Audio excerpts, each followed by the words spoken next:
These are the wild forests of Umbria on the Marcher lands between Arnak and the Elven Middle Kingdom. For 50 years they have been quiet. The Great War drove out all of the evil peoples. Goblins are being reported and raids are feared. So I'm planning a module for a Dungeons and Dragons game starting in the new year. And as I plan the module, there are things that feed into the module that the players will never know about. And I thought I'd just tell you what I do. Now, please, I am not under any circumstances saying I am recommending this as a way of playing, because it's not. You'll end up in a straitjacket. Trust me, I've been there.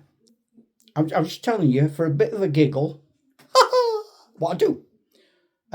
Might entertain you. I don't want it to be too super long and boring. You get that look and glazed expression. Oh man, he's off again. So I'm going to do it in 3 bits. Oh, I am. And I've thought about it really hard, because apparently when you do a YouTube video, you've got to plan it, right? I didn't know that. So I've planned it, and I've planned it, and I've decided to do it in 3 sections. And after a lot of brains bashing, a lot of soul searching, a lot of A3 paper and whiteboards, I've decided to call this part 1. I know.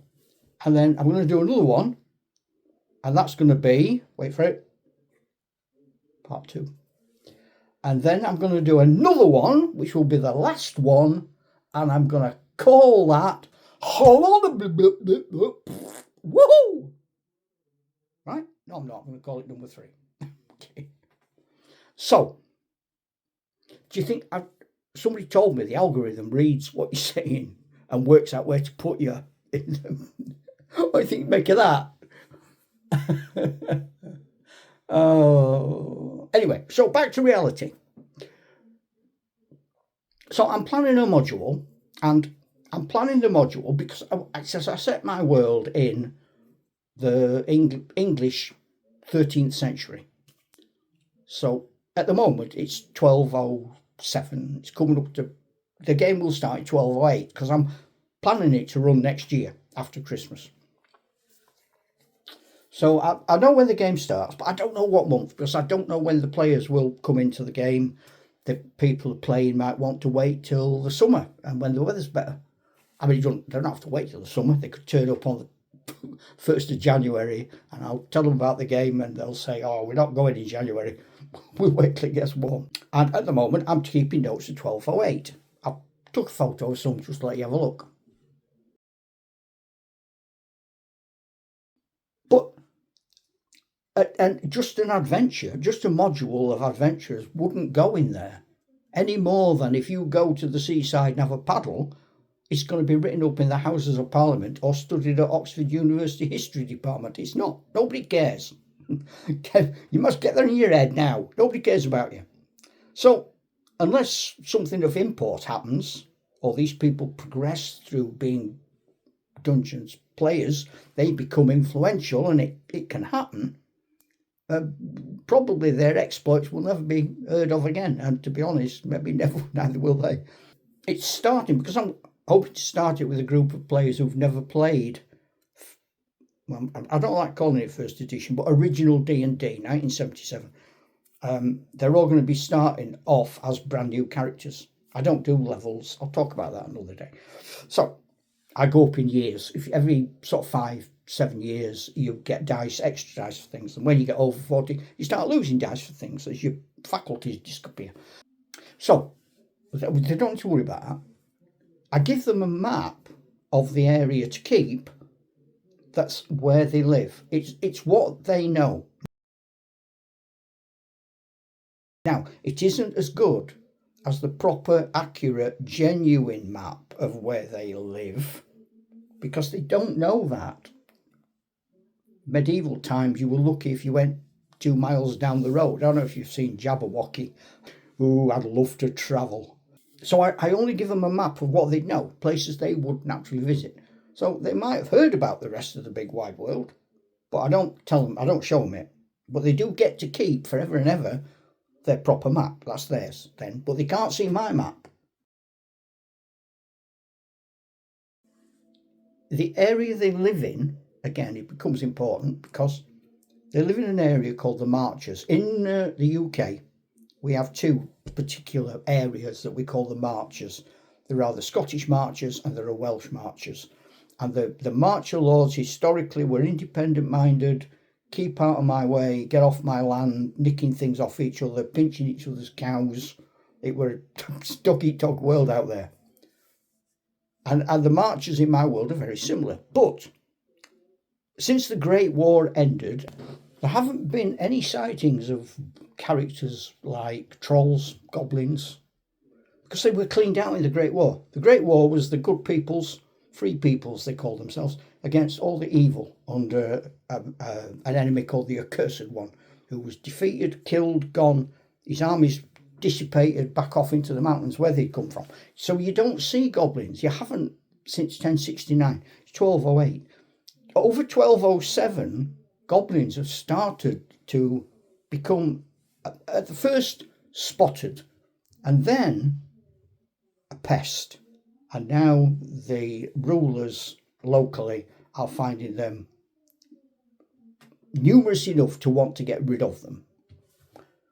So the module's not about that, but I like in a dungeon, I always think it's important to have political things happening. You don't need to write it into the dungeon even, but you need a background story. You need to know when I go into an inn, I want, maybe there's a problem in the town, or maybe there's a problem with a particular person you meet. They don't tell you, it's not overt, but it's there. So the stress point of this module is goblin incursions, and nobody knows where they're coming from, nobody knows why. The lord who controls this area, it's bad for trade. It's disrupting wagon trains coming from the east. It's threatening his wagon trains going out from the west. So he sends permanent and regular patrols. And when the dungeon starts, it starts with the players meeting soldiers from the Lord who are patrolling the area. They're not fighting anything, they're just riding up and down, and they start to hear stories that there are goblins around. That's all they hear. But this isn't, the players don't know this, what we're going to do now. So this is a forest. And in here, there may well be goblins. I don't know. So I'm going to send 6 men of Arnak, 3 rangers and 3 footmen. And I'm going to play a game that I've played, my brother and I invented in 1971, 72. And it's a version of that game. And I've put videos of it in the past and people seem to have liked them. And I'm going to play this as an example of a game you can play which is related to a dungeon, but isn't actually going to be the dungeon. And I'm not going to tell you anything about the dungeon because some of you might be watching it who are going to be playing the dungeon if you're in my Dungeons and Dragons groups. So I have to be a bit circumspect. That makes sense. So I think today, showing you what I've shown you is probably enough. But again, I just want to emphasise, I am not saying every Dungeons and Dragons game you ever play should have all this nonsense going on. I'm not saying that. I'm planning a dungeon. I know there are goblins in the dungeon. This is a fun game I play a lot on my own. I've shown it you a few times. It's a good opportunity to show it you again. See what you think. It's before Dungeons and Dragons, 1972. So my brother and I invented this game long before we heard of Dungeons and Dragons. But it's a role play. It's not quite a Dungeons and Dragons role play.